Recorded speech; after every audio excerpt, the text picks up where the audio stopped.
Que bênção saber que Deus está fazendo uma obra, uma colheita muito forte aqui nessa região, na igreja e também com o Evangelho aqui na cidade de São Vicente, Santos, essa baixada que é tão querida. Eu saí daqui em 1979, quando o navio Dulos apareceu aqui pela primeira vez. Quem visitou o navio Dulos em 1979? Olha, ainda tem uns. Glória a Deus. Você estava lá. Então, e depois disso, estive na Índia trabalhando como missionário. Fiquei um tempo na Índia, onde me apaixonei por aquela terra. E hoje represento um movimento chamado Dalit Freedom Network, que trabalha com 300 milhões de pessoas ali na Índia que são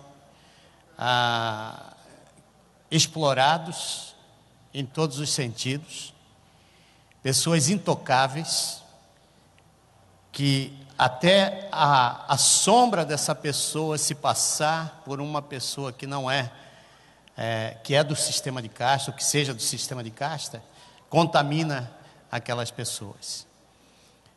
Se você considerar 300 milhões de pessoas, é maior do que o Brasil, maior do que os Estados Unidos, seria uma nação muito grande. E quando nós falamos, queridos, de missões, nos dias de hoje, nós estamos falando de tráfico humano, nós estamos falando de escravidão moderna, nós estamos falando de um grupo de pessoas que estão sendo usadas como mão de obra barata, e que a religião ajuda para que isso se perpetue. E os governos, no caso da Índia, ele tem que apoiar a maioria. A Índia, para quem não sabe, é a maior democracia que existe no mundo. E essa maior democracia, ela tem 1,2 bilhões de pessoas hoje na sua população. Só que o governo, quando ele é colocado, o primeiro-ministro, quando é colocado no poder, ele é colocado pela força religiosa, não é pela força, aqui no Brasil, talvez seria a força econômica, dos grupos econômicos que investem no partido, e aí vem o voto que ajuda e tal, às vezes nem ajuda tanto, né? Mas a força econômica é muito interessante nisso aqui, mas lá é a religião, e a religião é o hinduísmo.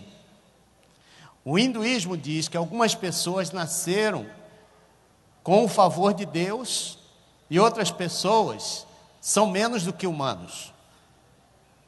Por exemplo, o deus Brahma, ele divide as pessoas em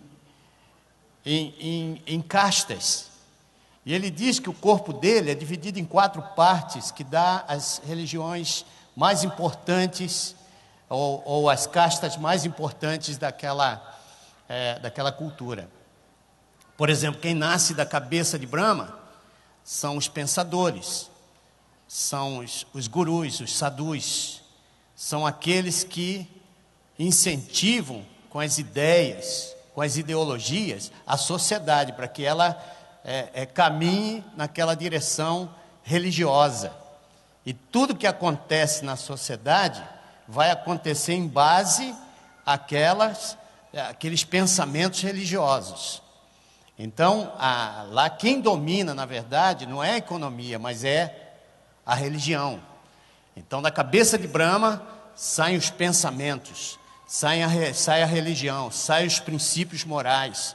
Tudo isso vem e trabalha a sociedade de cima para baixo. Quem nasce do ombro de Brahma são aqueles que têm as suas empresas, são os grandes empreendedores, são aqueles que movimentam a economia do país. Quem nasce do estômago de Brahma são os negociantes do dia a dia, que estão nas praças, nas ruas, e fazem a economia, essa economia, os produtos serem vendidos. E aí vai descendo, quando ele chega nos pés, Nos pés de Brahma, nascem os Shudras. Os Shudras é uma casta pobre, uma casta que faz todo o serviço mais sujo da sociedade. Cada casta dessa que eu falei, ela se autodivide e vai se dividindo. Aí são mais de 4.000 castas. Só que essas 4 são as principais que se dividem. E quando aquela pessoa da casta inferior passou do estômago para baixo, são as castas inferiores.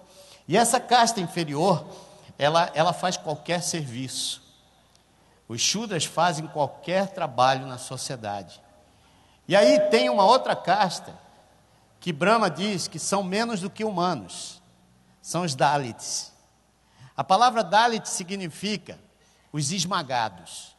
São os esmagados porque eles nasceram debaixo da sola dos pés de Brahma. Por isso eles são os esmagados. E esse povo, ele não tem direito a mandar seu filho para uma escola. Ele não tem direito a salário. Ele trabalha simplesmente por um prato de comida. Não pode entrar na casa das pessoas do sistema de casta sem ser anunciado. Uma pessoa Dalit, ela tem que esperar num canto para que a pessoa do sistema de casta, seja ela da alta como da baixa casta, da mais baixa, ele tem que esperar que aquelas pessoas digam para ele o que ele tem que fazer. Ele não pode tomar água num copo onde as outras pessoas tomam água. Eles não podem tomar água nem num poço público, porque vai contaminar aquele poço. Você pode imaginar isso? Eu não sei quantos de vocês aqui têm filhos com menos de 5 anos. Alguém tem filhos aqui com menos de 5? Imagina você não poder mandar teu filho para a escola. Você não poder... Quando teu filho chega na escola, ele vai ser discriminado, porque ele é um Dalit. Ele não pode comer junto com as outras crianças no lanchinho, ele tem que ir para fora da escola, porque ele é um Dalit. Se ficar ali, ele vai contaminar a comida daquela criança, vai contaminar as outras crianças. Na hora do lanchinho, a criança Dalit, ela tem que sair para fora da escola e fica lá na grade olhando, até que os outros terminem. E aí ele entra, e lá na classe, ele senta por último, porque sentar na frente pode contaminar as pessoas. Logicamente, uma pessoa que nasce na casta Dalit, ela não tem condições de pagar nada, nem o alimento que ela come. E aí então, quando chega, ela tem um filho, uma filha, vai e entrega esse filho num templo da prostituição, e aí, naquele templo, essa criança com 10 anos de idade, ela passa a ser prostituta do templo, ou então essa criança, se é do sexo masculino, ou vai ser usado sexualmente, ou vai se tornar um escravo para algum tipo de trabalho na sociedade. E aí tem várias pessoas que são donos deles. Eles fazem qualquer coisa por um prato de comida. Como a mãe não tem como pagar, eu estava assistindo um filme que vai sair aí, se você puder anotar esse filme, Not Today. Not Today. Esse é um filme que vai sair sobre tráfico humano. Irmãos, falar de missões hoje sem falar de tráfico humano é não falar nada. Falar de missões sem falar de pobreza é não falar nada. Porque missões vai exigir da gente hoje sujar nossas mãos. Vai levar você a sair da tua zona de conforto. Eu estava pastoreando uma igreja muito bonita, muito legal, todo mundo achava que eu ia me aposentar naquela igreja. Eu fui à Índia, comecei a chorar demais. Eu peguei uma criança no colo com 4 anos de idade, Dalit, ela começou a se debater porque ela sabia que estava me deixando impuro. E aí eu fui querendo dar um beijo naquela criança e ela se afastando de mim e me empurrando, porque ela estava mais preocupada comigo. E aí eu puxei essa criança demais assim, aí dei um beijo nela, acho que a cabeça dela foi para o espaço. Porque desde a infância, ela recebe o ensinamento dos pais, da sociedade, que eles não têm valor nenhum, que nem Deus os ama. E aí, de repente, eu dou um outro beijo naquela criança, ela fica passando a mão no meu rosto, para ver se eu fiquei impuro. E ela vê que eu não estou impuro. Aí ela começa a pensar assim: será que o Deus desse homem é maior do que o nosso? Porque ele está me tocando e nada acontece para ele. Porque ele me beija e ninguém, e ele não fica impuro. Irmãos, lá você não precisa nem falar nada, é só beijar e abraçar. Porque o intocável, o Dalit, ele é o intocável. Ninguém toca. E de repente, quando você chega lá com o amor de Deus e começa a tocá-los, eles começam a ver que teu Deus, ele tem um poder muito grande de transformação. Eu estou aqui com esse, não sei se dá para você ler, mas muitas crianças são entregues. Eu estava falando do filme Not Today. Esse filme, ele traz como enredo todo a história de um grupo de rapazes que queriam se divertir. Eles tinham muito dinheiro lá nos Estados Unidos, tinham Ferrari, tinham os melhores carros. E chegava na época das férias, das faculdades, eles queriam se divertir em algum país. Aí decidiram, vamos para a Índia, vamos nos divertir no final de semana lá na Índia. E pegaram um avião e foram para a Índia. Chegou lá, eles tiravam foto de tudo, saíam nas ruas, viam uma pobreza tremenda, ele tirava foto, se divertiam, iam para as festas. E de repente, a namorada de um era crente. E ela dizia, Deus vai falar contigo lá na Índia. E esse rapaz, ele está tirando foto e de repente ele vê um pai com uma criança pequenininha, de uns 18 anos de idade, andando na rua, e ele tentando vender um catavento. Aquele pai estava tentando vender um catavento. Ele era um Dalit, e ninguém comprava. E a filha perguntava, papai, tem comida hoje? E o pai falava, not today. Hoje não. No segundo dia, ele passou e viu o mesmo pai com as crianças, tirou foto, e de repente ele ia vendo as fotos. Quando chegava no hotel, um hotel bonito, ele ia vendo as fotos, aí via esse pai com a criança. No dia seguinte, esse pai com a criança. Aí ele foi tentar encontrar esse pai com essa criança. Esse pai e a criança dormiam nas ruas, porque eles não tinham condições de dormir em nenhum outro lugar, senão na rua. E quando foi no final da semana, ele vai tentar o contato com esse pai, encontra só o pai tinha dado a filha para um desses templos, porque pelo menos a criança ia ter alguma coisa para comer. Quando a gente fala, irmãos, de missões, para esse tipo de situação, nós estamos falando aqui de você botar a tua mão no bolso e fazer aquilo que ninguém vai fazer senão você. É aquilo que Mateus capítulo 10, verso 28 a 34, vai contar da história daquelas pessoas que morrem, chegam lá na eternidade. Aí o Senhor vai recebê-lo, Deus vai receber e vai dizer assim, bem-vindo servo bom e fiel, entra para o gozo, entra para o reino que te foi preparado antes da fundação do mundo. Você sabia que tem um reino preparado antes da fundação do mundo para você? Que teu nome já está escrito? E é interessante, porque todos nós queremos ir para esse reino, não é verdade? Todos nós só estamos aqui por causa do reino, que é um reino vindouro, que um dia desse o Pai vem buscar a sua igreja e vai levá-la. Mas só que nós precisamos ser fiéis. E aí ele diz, bem-vindo, servo bom e fiel, entra para o reino que te foi preparado antes da fundação do mundo, porque eu estava com fome e me deste de... Estava com sede e me deste de...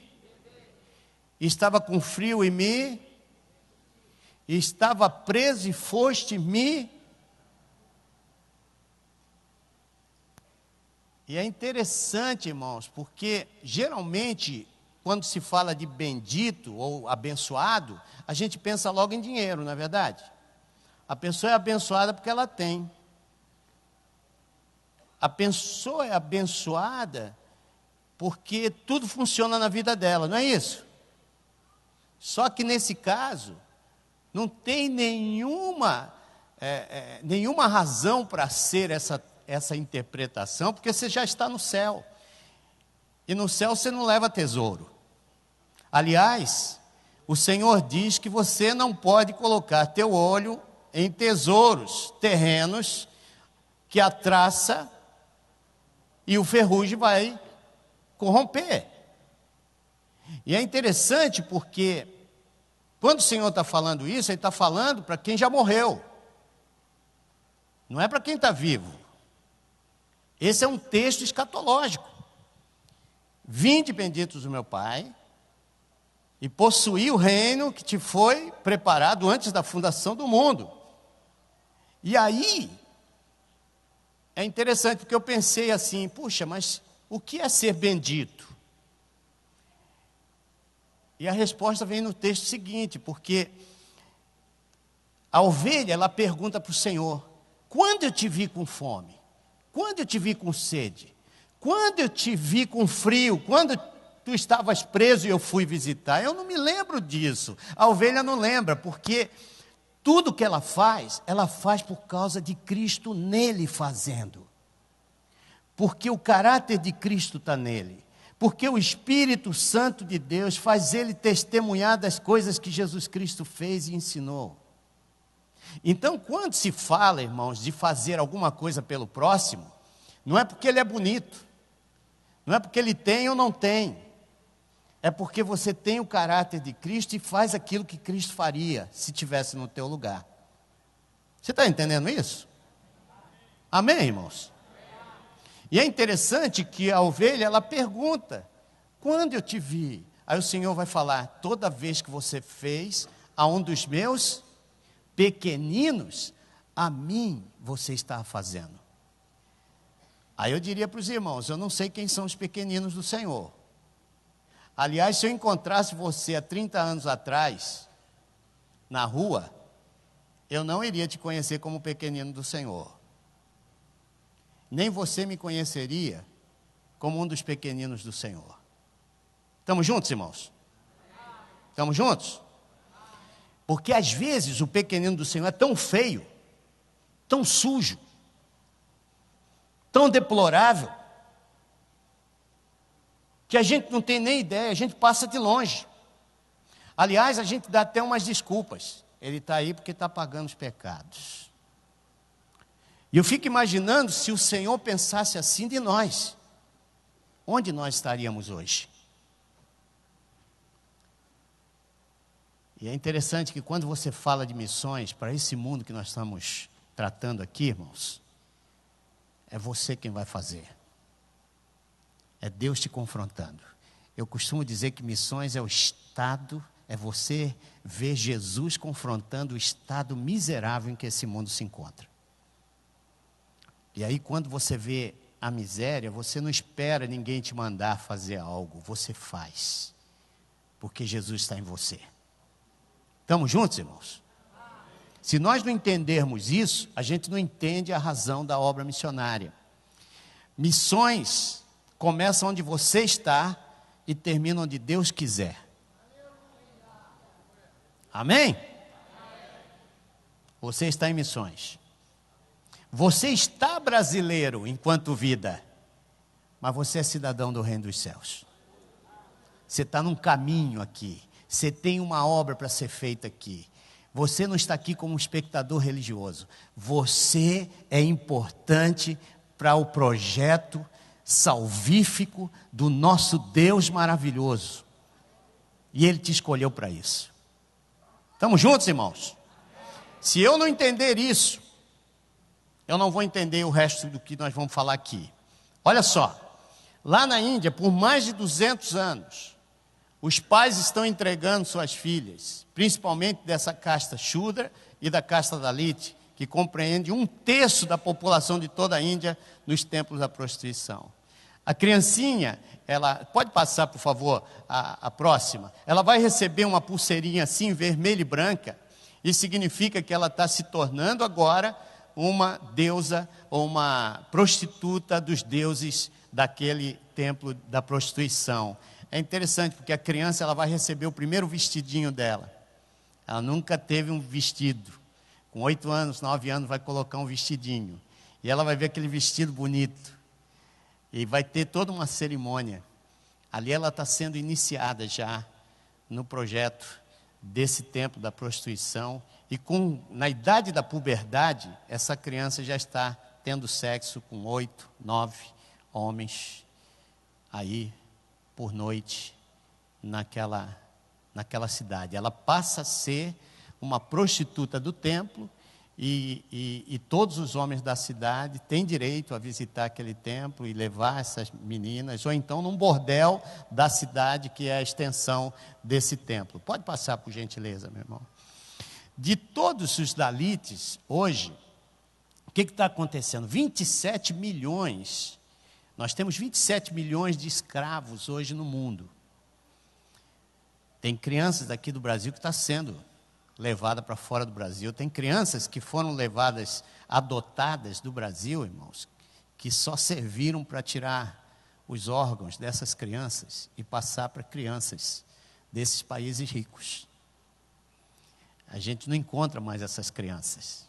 Não tem o paradeiro delas. Foram adotadas, levadas do Brasil, mas não se encontra essas crianças mais. Deixa eu perguntar, será que a igreja tem alguma coisa a ver com isso? A missão da igreja abarca isso ou não? Sim ou não, irmãos? Esse é o paradigma de missões para o século 21.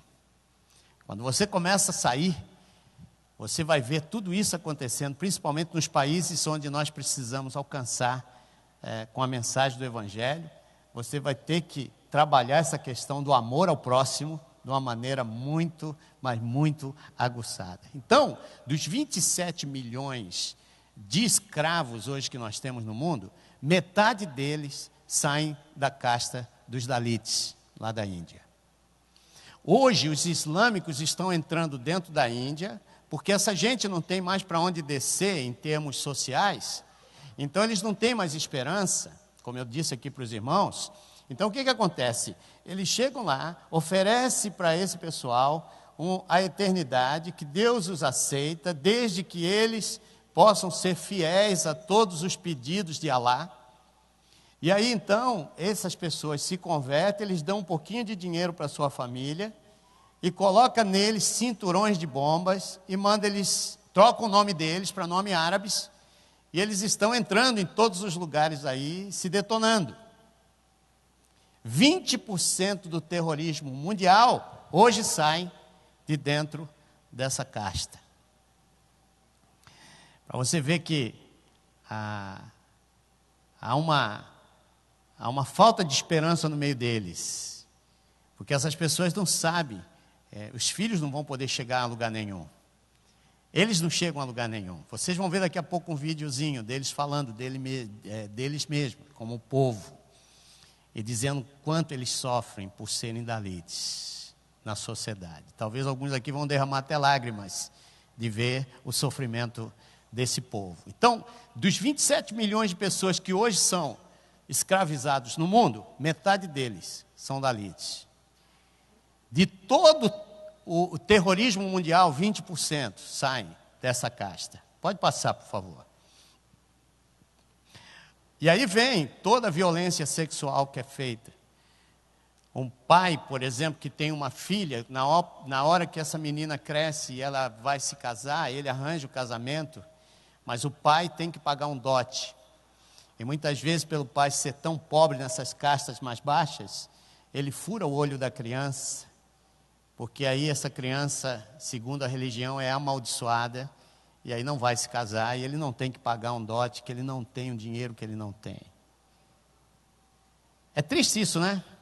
Nós estamos falando isso, irmãos, no século 21.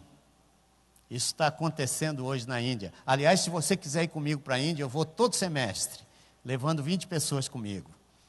Se você quiser ir, vai custar aí em torno de $2.000, ao invés de você ir para Jerusalém, você vai comigo para a Índia. E você vai chorar à vontade, tem que levar muito lenço. Nós vamos visitar os templos da prostituição onde a gente resgata as mulheres. Você precisa ver as crianças que nós temos, que já foram resgatadas. Nós temos uma casa escondida num lugar, que se você for, você que é mulher, você vai visitar essas crianças. E chega lá, essas crianças já têm a cabecinha delas totalmente transformadas por Cristo Jesus. Elas já dizem, eu sou uma princesa do Senhor Jesus. Irmãos, é coisa linda demais. Você tem que ver um negócio desse para dar uma injeção aí na tua motivação. É interessante, você pega aquelas crianças, antes você perguntar para ela o que ela iria ser, ela dizia, eu vou ser como o meu pai.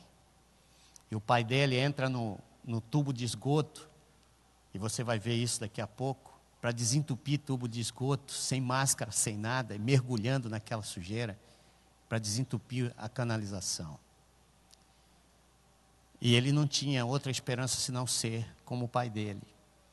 Agora, nas nossas escolas, nós estamos com 107 escolas, com 25 mil crianças. Nós temos 6 clínicas só para Dalits, em toda a Índia. Estamos construindo o primeiro hospital para essa gente, só para eles.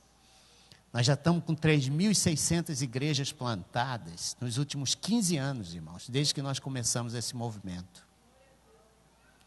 Nós tínhamos lá um médico que era um missionário.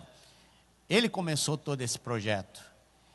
E ele construiu um hospital só para atendimento de Dalits. E o que aconteceu é que um dia ele pegou o seu filho, seus 2 filhos, foi fazer uma compra na cidade. E aí os fundamentalistas hindus emboscaram ele e queimaram o seu carro com ele e os 2 filhos dentro, matando os 3. Então os Dalits que estavam sendo tratados, os líderes Dalits disseram, nós nascemos hindus, mas não vamos morrer hindus. E começaram a buscar todos os líderes evangélicos da nação, e perguntando para aqueles líderes evangélicos e líderes de outras religiões também, se eles aceitassem o Deus daquela religião, será que esse Deus aceitaria eles? Porque na cabeça deles, eles são rejeitados por qualquer Deus. Então eles foram aos líderes cristãos, dos quais o nosso líder lá, o da OM, o pastor Joseph de Souza, ele foi chamado para essa reunião. E aí eles perguntaram para o Joseph, se nós aceitarmos Jesus, será que Jesus aceita a gente? Irmãos, nós não estamos falando aqui de 300 pessoas que a igreja fechou e elas chegaram aqui e querem ser membros da igreja. Nós estamos falando de 300 milhões de pessoas que perguntaram, se nós aceitarmos Jesus, será que Jesus aceita a gente? Agora, antes de você falar, aceita, você tem que entender que você está criando um problema social, político, econômico naquele país. Vocês estão entendendo a gravidade do negócio lá, irmãos? A porta está aberta, a colheita está pronta, nós queremos fazer, mas se você vai se meter nesse negócio, tem que saber o preço que você vai pagar. E o preço é alto. Missões hoje exige que você entenda que o preço é alto. Estamos juntos? Então, nós reunimos todos os crentes que faziam parte da ordem dos ministros e das igrejas lá na Índia, e aí perguntamos para eles, estamos prontos? E aí então, a resposta é que eles viram que tinha casta dentro da igreja também. Porque é um negócio interessante, você tem Cristo, mas quando você sai para a sociedade, você tem que lidar com uma sociedade que toda ela gira em torno do sistema de casta. É algo cultural. Então, tinha gente, por exemplo, o nosso líder lá, ele é da casta superior e se casou com uma mulher Dalit. Mas antes dele se casar, os líderes evangélicos vieram e disseram para ele, você está cometendo um erro. E ele disse, como assim? O cristianismo não tem esse negócio ali. Mas o que acontece? Você está fazendo, se amanhã você tiver filhos, seus filhos serão dalites. Porque lá na Índia, se você é da casta alta e se casa com uma pessoa da casta inferior, a pessoa da casta inferior não se torna uma pessoa da casta superior. Você é quem desce. Então eles diziam: teu filho não vai ter oportunidade na sociedade. Seu filho não vai encontrar emprego. Seu filho vai ser rejeitado por todo mundo. E ele se casou com ela. E ele dizia para mim que a esposa de vez em quando falava assim para ele: você não vai fazer nada pelo meu povo?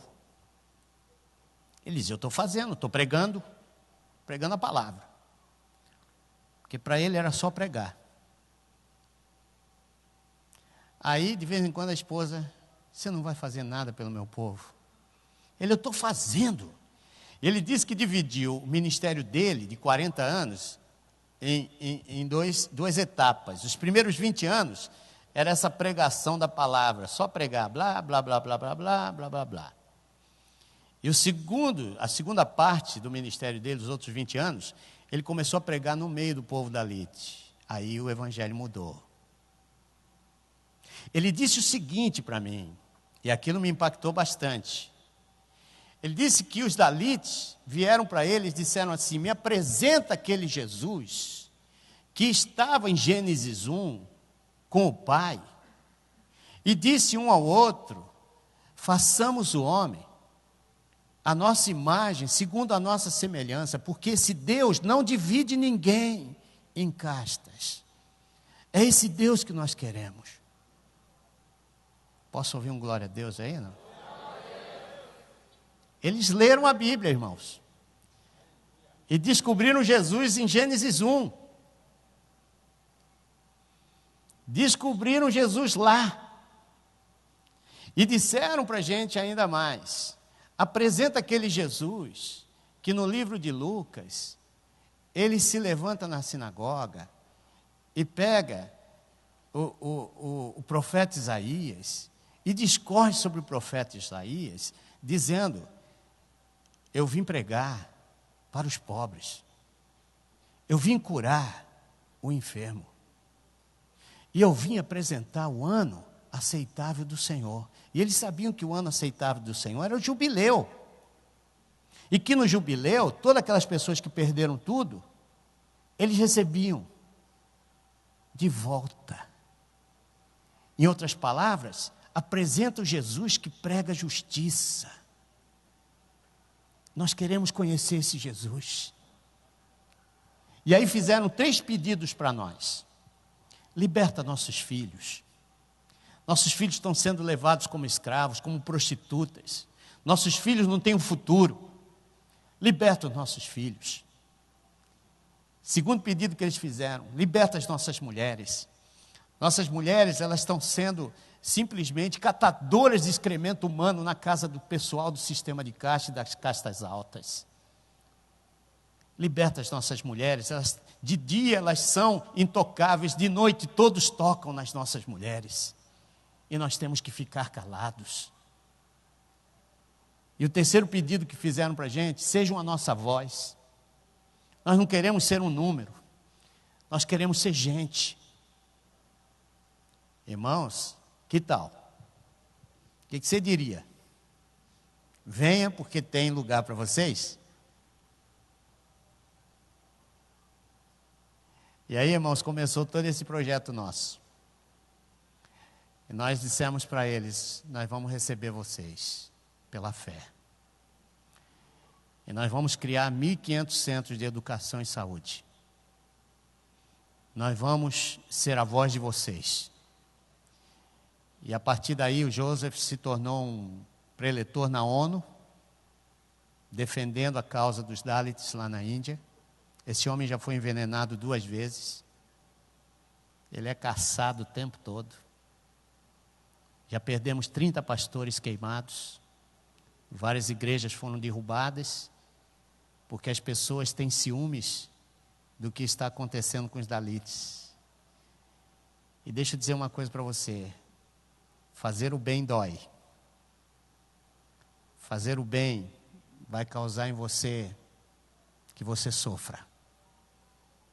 Principalmente se você quiser fazer a obra de Deus, ser reconhecida em lugares como esse. Mas é bonito ver. Eu perguntei para uma criança, o que você quer ser? Agora, recentemente, ele disse, eu vou ser primeiro-ministro. O outro falou, eu vou ser engenheiro, eu vou ser médico. Eles veem a esperança que Cristo Jesus pode dar. Irmão, só Jesus pode fazer isso. Eu tive uma aula, se você vier com a gente, em fevereiro nós vamos de novo. Eu estou saindo agora dia 1º com 10 pastores e empresários.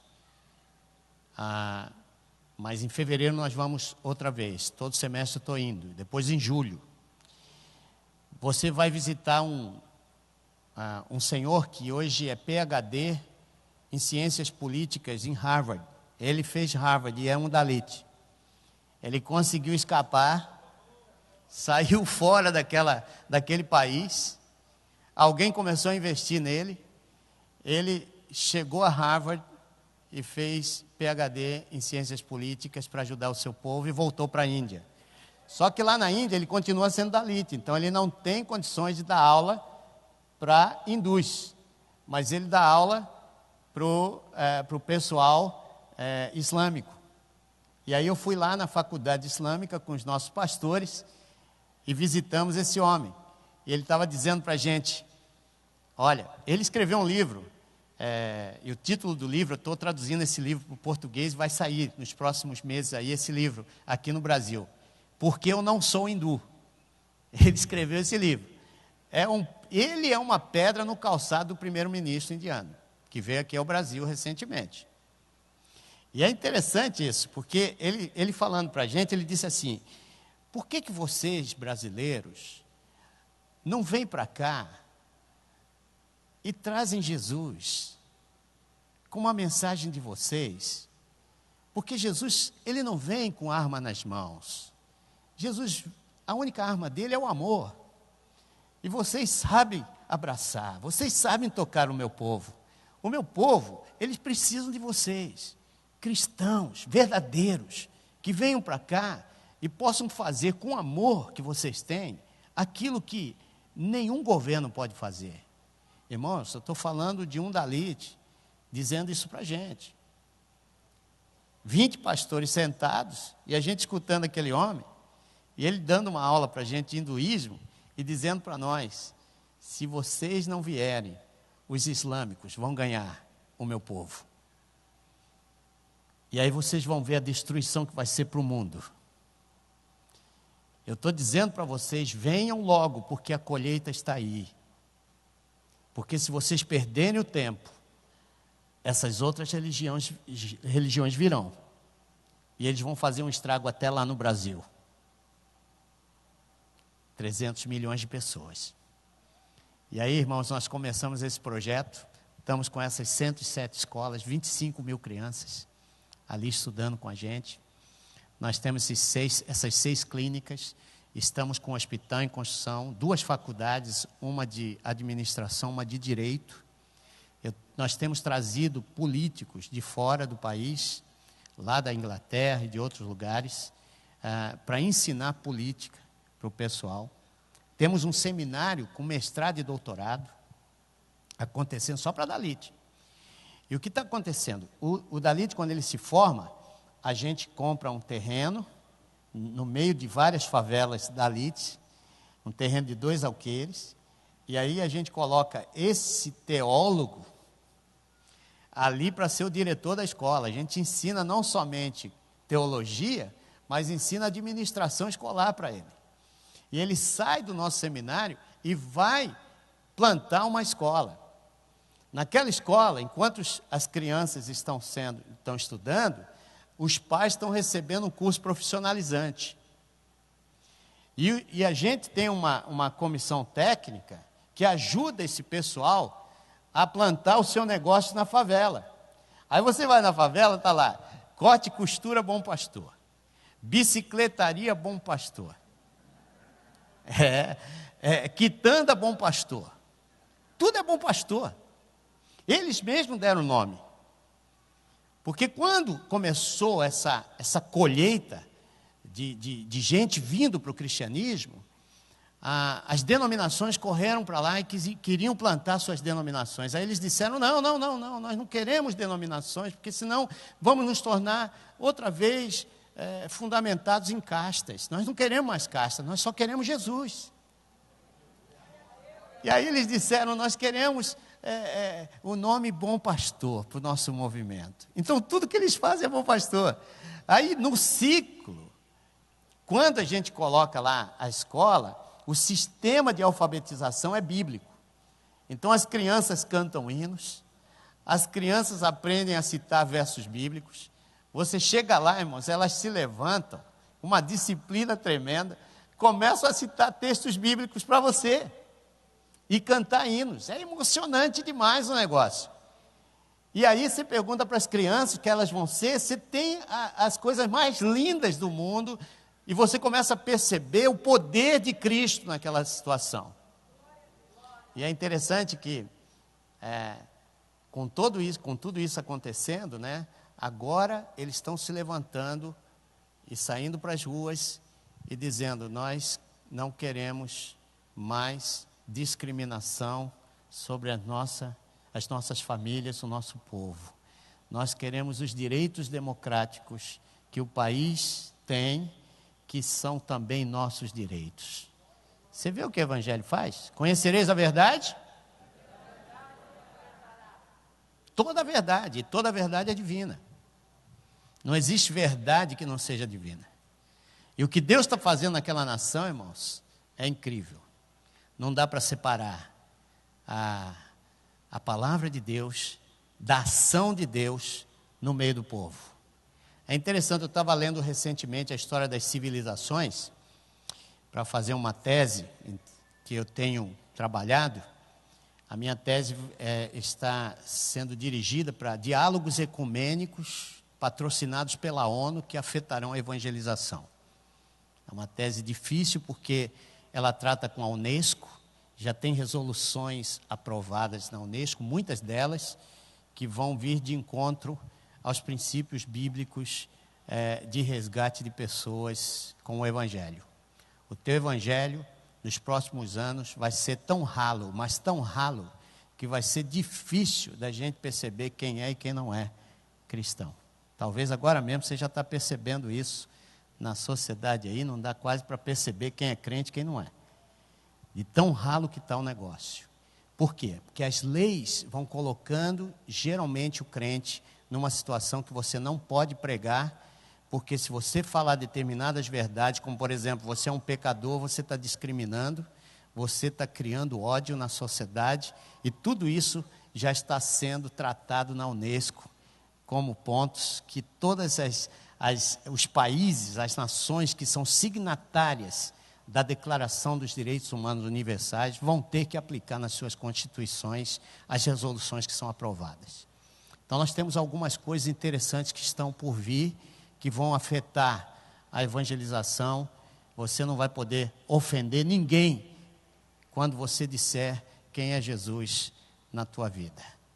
Queridos, tráfico humano, escravidão moderna, é algo que hoje não pode faltar no cardápio, se você está querendo se tornar um missionário ou uma pessoa usada por Deus, até mesmo aqui no nosso querido país. Nós temos vários políticos hoje que estão imbuídos de desejo de trabalhar com essa questão de tráfico humano e também escravidão de crianças aqui nos canaviais, nesses lugares aí. Quantas crianças estão sendo usadas, abusadas em fazer trabalhos forçados e trabalhos que... isso é parte da mensagem de Cristo para a sua igreja, onde quer que ela esteja plantada. E eu queria te animar.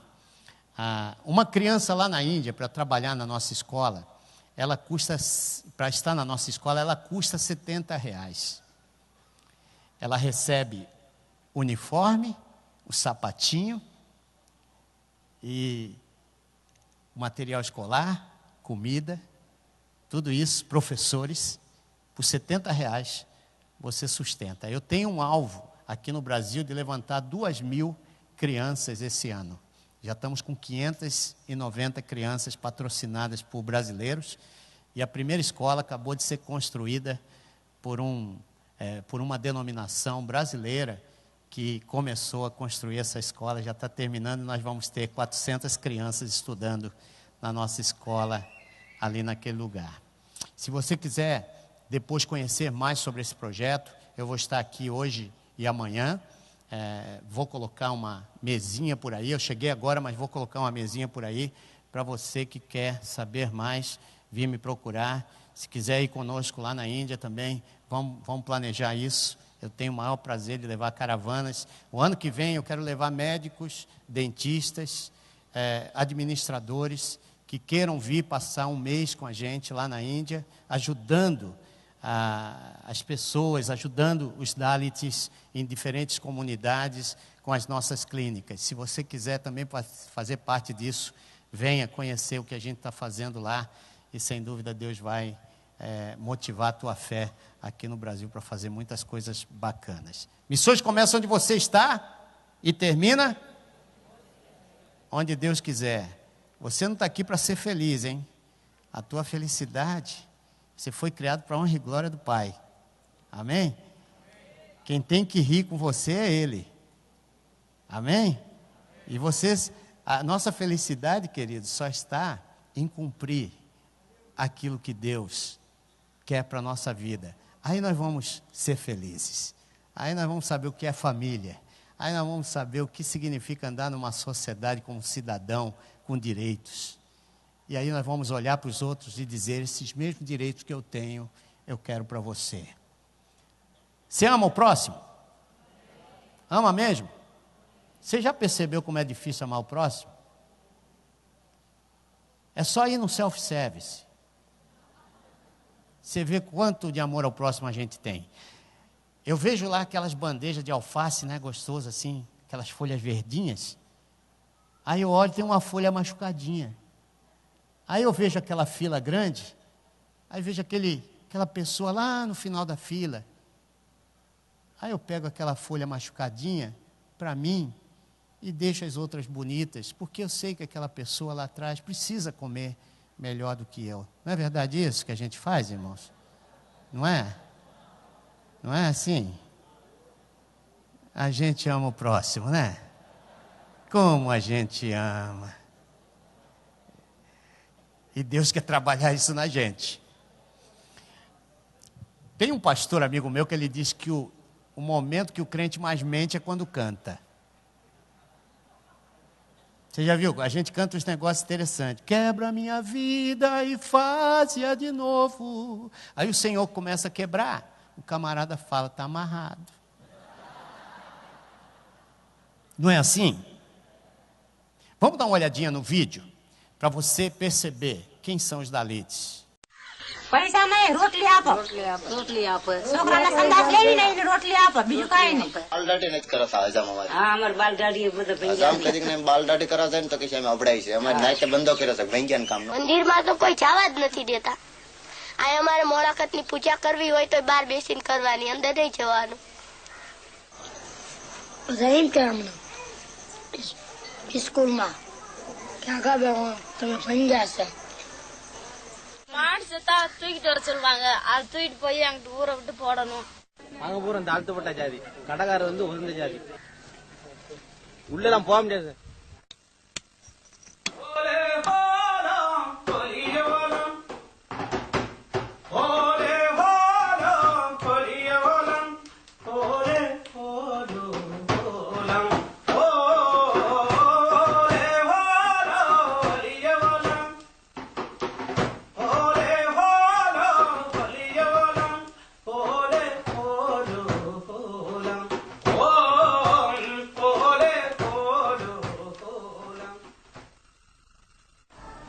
परंतु कालांतर में अध्ययन करने से ही पता लगता है कि उसको 4 वर्ण में विभक्त कर दिया गया और 4 को 4 कार्य दे दिया गया, उसका क्षेत्र विभक्त कर दिया गया, जैसे कि ब्राह्मण, क्षत्रिय, वैश्य और शूद्र, ये 4 वर्ण माने गए।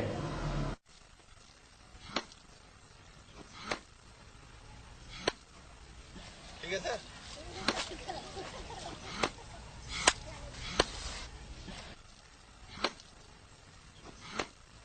तो घर पर हम लोग जाते हैं तो खाना तो खाते रहते हैं, हम लोग का साथ में तो नहीं खाना खाएगा कैसे बाबू? हम लोग कितने तक पंडा ब्राह्मण है, हम लोग कितने तक धोबी है। ನಾವು ಸ್ಕೂಲ್ ಕಳಿಸ್ತಾರೆ, ನಮ್ಮ ಮಕ್ಕಳನ್ನ ಬೇರೆ ತಾವು ಕುಂಡಿಸ್ತಾರೆ, ಅವ್ರ ಮಕ್ಕಳನ್ನ ತಾವು ಕುಂಡಿಸ್ಕೊಂತಾರೆ. ಆ ತರ ಯಾಕಂದ್ರೆ ಜಾತಿ ಭೇದ ನಡೆದೆ, ನೀನ್ ಅಲ್ಲಿ ಕೂತ್ಕೋ, ನೀನ್ ಇಲ್ಲಿ ಕೂತ್ಕೋಬೇಡ.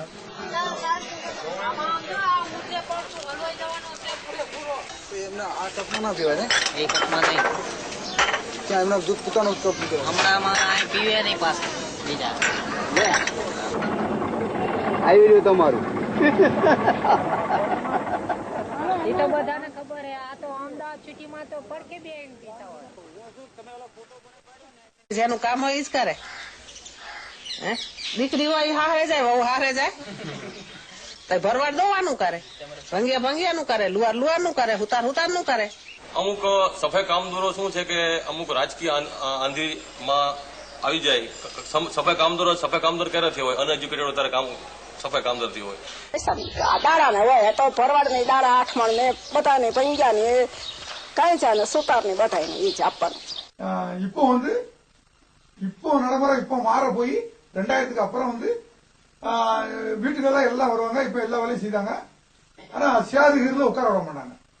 சாப்பாடுலாம் தனி தட்டு தான். அவங்க ஒண்ணு நாங்க அவங்க சாப்பிடுறதுல தட்டுல வீட்டுல இருந்து சாப்பிட விட மாட்டோம். இப்போ அவளை கற்பழிப்பு கிடையாது. முன்னால பயங்கரமா கற்பழிப்பு பண்ணி விடுவாங்க. இப்போ ஊடு மாடு பாத்துக்கிட்டு 1-2 பேரு படார போய் பிடிச்சி கிடிச்சு மாடு கட்டி உருண்டு கற்பழிப்பு நடக்கும்.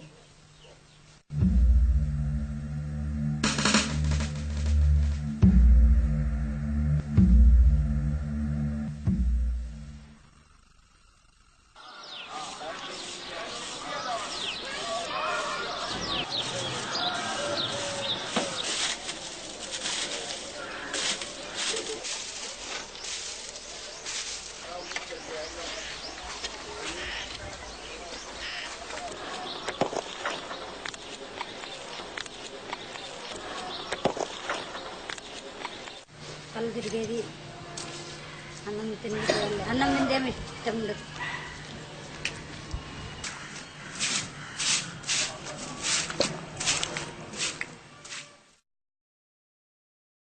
કે ભાઈ આ મારી દીકરી તમને સોંપું છું, તમને ઠીક પડે તમારે કામ કરાવવાનું, છતાં ઈ કે સંદાસ 2-4 મહિના નવી આવી એટલે કે હું સંદાસ નહીં લઉં. તકલીફ તો પડે જ ને, કોઈ દી કરેલું નહીં આટલું. એટલે મેં મારા હાળાને ટપાલ લખી, મેં તો તમારી બેન હકીકતમાં કરે છે એટલે મારો મોટો હાળો અહીંયા આવ્યો. શું છે બેન કે મને નથી ફાવતું. તો કે નથી ફાવતું ને તો જો આ ઘરના વર અહીંયા બધું કરવું પડશે, આ બાપુનું ઘર નથી એટલે એને ભાન થઈ જાય, બધું કરે શકે. મનમાં તો ઘણું નતું સારું લાગતું. એમ થાય કે અમારા ભાગમાં આ જશે કામ કરવાનું. પછી આ એમ કરતા કરતા થોડે વારવા શીખી ગયા. અમે મેલા કામથી અમે નારાજ છીએ. અમને કારણ કે મારી વાઇફ જે રહે ને એ તો કામ કરે છે ને એ તો ભગવાન પાળી જાય છે. પણ તો મેં વાત કરી ને સાહેબ, પેટ માટે તો આપણે ગમે તે યોજના કરવી પડે.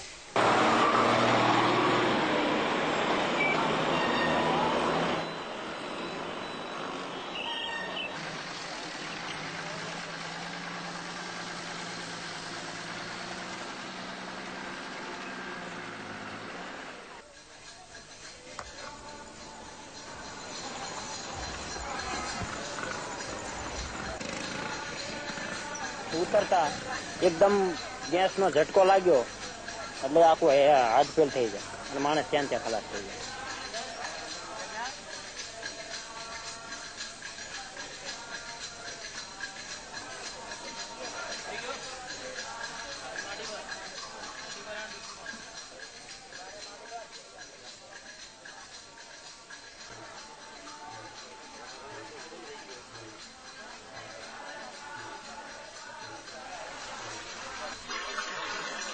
लाइट का डोर माटी बरोबर कर बस चलो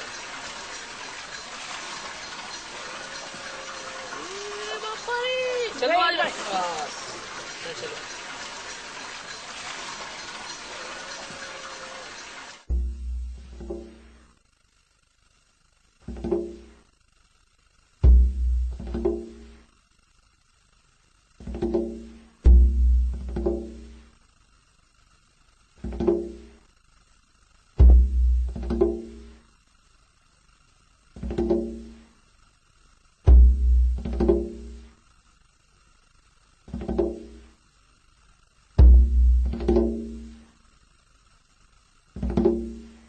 चलो जून के रात को इस साइड से लोग उत्तर की ओर से आए, लगभग 3 तरफ से घेर लिए। तो घेरने के बाद अपना अंधाधुंध फायरिंग करने लगे।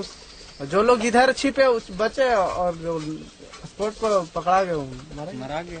जो कांड करने के दरमियान तो केवल गाना ही गाते थे, ऐसा गाना गाते थे जो जिसे उत्तेजना फैले जो कांड करने वाले में। जी नरसंहारवा करबैये भाई जी कि अब की बारी इमामगंज के पारी हजारवा कटबैये भाई जी से बात थे कटनी माले साले बाथानी कटैल संगरामिया से मियाँ बीघा जाके देख कटनी गोवा। जब हमारी सामाजिक और पारिवारिक लोगों पर कहर ढाया गया एमसीसी द्वारा, पीपुल्स पार्टी के ग्रुपों द्वारा या माले समर्थकों द्वारा, तब यह मजबूरी में हमें हथियार उठाना पड़ा, जिससे हमारी इज्जत और प्रतिष्ठा जान की सुरक्षा हो।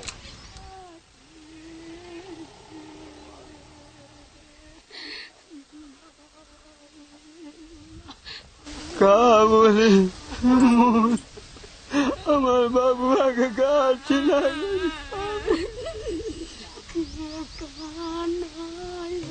आदमी आए थे माले के, और रात के टाइम में रामाश्री के साथ में, और इन लोगों ने शरण लिया झोपड़ा झोपड़ी में, और एक बार एक सुरेश गुंडा गिरोहों ने ये जो गांव वाले मिल करके और सुरेश गुंडा गिरोह मिल करके सब आकर के आनाधून गोली चलाने लगे घेर करके, और आग लगा करके सभी आदमी को जला दिया है और गोली से भून दिया। करीब करीब 6 रन 4 घंटा गोली चलाए हैं 8 बजे से। बुढ़ा बुढ़ी पानी जा सब घर हो गया, सरकार हम कुछ नहीं बोलता है, वो कुछ नहीं, सब आईपीओ को देवा, हमें तो कुछ नहीं बोलता है। बंद नहीं था यार, कोई साथीदार सेज नहीं क्या बंद करो एम के साहेब कहता था कि आम आका बेसो तमे थी, आम 5-6 हाउस बेचता था, नकर पहला हूँ भणवा बेठी ने त्यारे हूँ आगळ पहलो नंबर लेती थी, पण आ तो 2-3 वर्ष गया पछी पाछळ बेसाडवा માંડ્યા, केम के छोकरा अभड़ावा માંડ્યા। छोकरा कहे कि आ भंगिया से साहेब अमने पाछळ बेसाडो। पहलेथी ज करता था, पण अमे काई मनमा लेता नता। अमे कीधुं हवे आ दररोजनुं थई गयुं, हवे આવી રીતે કરશે तो भणશું केवी रीते, એટલે પછી અમે છઠ્ઠામાં જ્યારે સમજૂતી પડી ત્યારે કીધું એટલે અમે ઉતરી ગયા। પછી ઘણું હતું કે નર્સ બનશું ને ડોક્ટર બનશું એવું બધું હતું, પણ શું બધું ભાંગી ગયું, એટલે પછી હવે ભણવાનું કાંઈ રહ્યું નહીં, પછી શું બનવાનો કોઈ ખુલ્લો જ નતો ને। આમ ઘણું દુઃખ લાગે, પણ શું થાય શી ખબર।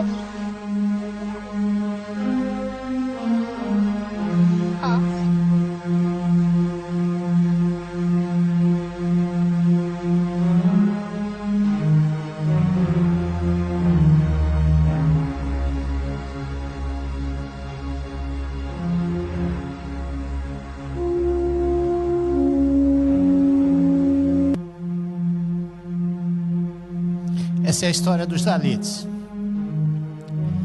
E a igreja brasileira, ela tem tudo a ver com o mandato de Deus. Deus amou o mundo. Ele não amou apenas o Brasil. Aliás, o evangelho chegou ao Brasil por causa do amor de Deus, por mim e por você. Então, queridos, hoje nós temos o caminho inverso. E o caminho é, Deus nos abençoou para sermos bênção. Ele quer usar cada um de nós para fazermos algo tremendo nesse mundo que precisa da graça de Deus. O pequenino do Senhor, ele não vem, ao menos que você chegue nele. Às vezes ele está tão machucado, como países como esse, gente como essa, que não tem dinheiro sequer para comer. Eles não podem vir para uma igreja, ao menos que a igreja vá até eles e leve a graça. A graça, queridos, às vezes custa muito caro para aquele que quer dar. De graça recebeste, de graça dai. E quando a gente vai dar essa graça, você vai ver que até o presente merecido, ele custa um preço muito alto. E a gente quer pagar isso. Eu acho que a igreja brasileira ela tem uma parte muito especial em pagar o preço. De dizer, Senhor, eis-me aqui. Usa-me para a honra e glória do teu nome. Eu queria orar por você que talvez essa tarde está tomando aí no teu coração o desejo de fazer alguma coisa por essa situação que o mundo está vivendo. Seja, eu não diria nem orando, orar é a coisa mais fácil que a gente pode fazer. Mas de alguma forma você tem que dizer aí no teu coração, Senhor, eu estou indignado de saber que no século 21 ainda o tráfico humano e escravidão moderna existe. E eu quero ser parte, de alguma forma, daquilo que tu queres fazer com a minha vida. Se você quer orar comigo essa oração, eu pediria que você fique de pé. E eu gostaria de orar com você, encerrando essa minha participação nesse horário.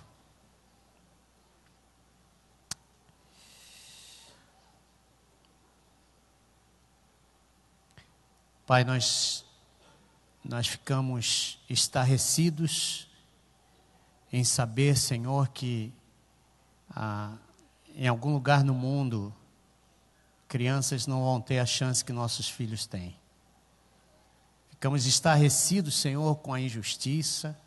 Ficamos estarrecidos, Senhor, com os governos que usurpam dos direitos do povo, simplesmente para manter a sua pompa.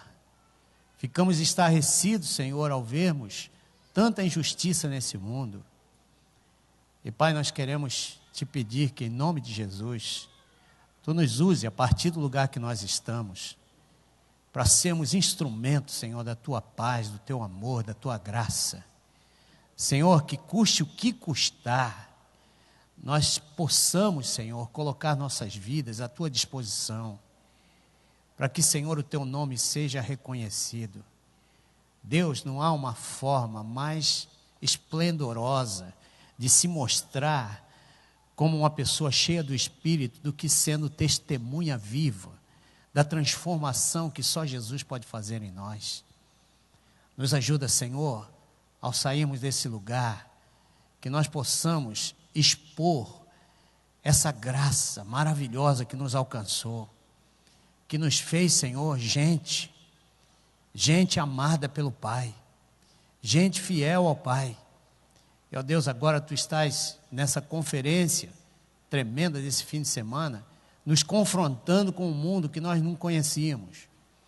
Ajuda-nos, Senhor, a responder a tudo isso, com aquele coração que tu tens, com as lágrimas, Senhor, que caem dos teus olhos, com um coração, Senhor, que pulsa pelo excluído, aquele Jesus que tocava o leproso, aquele Jesus que tocava a mulher com fluxo de sangue, aquele Jesus que, enquanto toda a sociedade excluía, ele incluía, porque o teu evangelho é um evangelho de inclusão. Ó Pai, eu te peço em nome de Jesus, levanta a nossa igreja aqui no Brasil, Senhor. Faz com que a nossa igreja seja uma igreja que proclame a tua verdade, que as pessoas que entrem nos nossos cultos, Senhor, elas entrem para adorar um Deus que transforma a nação, um Deus que traz, Senhor, justiça àquele que não tem voz, que cura o ferido, que cura o oprimido, que traz, Senhor, cada um de nós aqui a tua presença livre para te adorar. Ó Deus, faz de nós instrumentos das tuas mãos. Ó Deus, que cada oferta que nós demos, Senhor, aqui nesse lugar, ou nas nossas igrejas, que elas tenham verdadeiramente um significado e um propósito de salvação de vidas. Ó Deus, que isso se transforme em almas sendo tocadas, em dignidade restaurada, porque é isso que tu fazes, Senhor, onde quer que tu te instalas. Toma-nos em tuas mãos, nos dá um resto de noite na tua presença. É a nossa oração.